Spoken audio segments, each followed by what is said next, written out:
Viewers, இப்போலாம் பெரிய பெரிய ஹீரோக்களோட பழைய படங்களை ரிலீஸ் பண்ணி என்ஜாய் பண்ணி பார்க்குறது ட்ரெண்டிங்காக போயிட்டுருக்குங்க.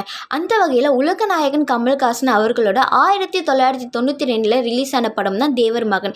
இந்த படத்தில் கமல்ஹாசன் அவர்களோட சேர்ந்து சிவாஜி கணேசன், கௌதமி இவங்கெல்லாம் சேர்ந்து நடிச்சிருப்பாங்க. இந்த படத்தை திரும்ப ரீரிலீஸ் பண்ணணும் அப்படின்ற ஒரு அப்டேட் வந்திருக்கு. இந்த படத்தில் இன்னும் கூடுதலாக சில சீன்ஸ் எல்லாம் ஆட் பண்ணி டிஜிட்டல் முறையில் நல்லா ரீரிலீஸ் பண்ணணும் அப்படின்றதுக்காக ஒர்க் பண்ணிட்டு இருக்காங்களாங்க.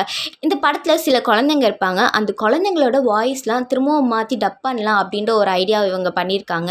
அதனால் பார்த்திங்கன்னா மதுரையிலேருந்து ஒரு 5 குழந்தைங்கள கூட்டிகிட்டு வந்து கமல்ஹாசன் அவங்க முன்னாடி வாய்ஸ் ஓவர் கொடுக்க சொல்லியிருக்காங்க. அவங்களும் கொடுத்துருக்காங்க. அதுக்கு அடுத்ததாக இந்த 5 குழந்தைங்களுமே கமல்ஹாசன் அவர்கள் மீட் பண்ணி பேசியிருக்காங்க.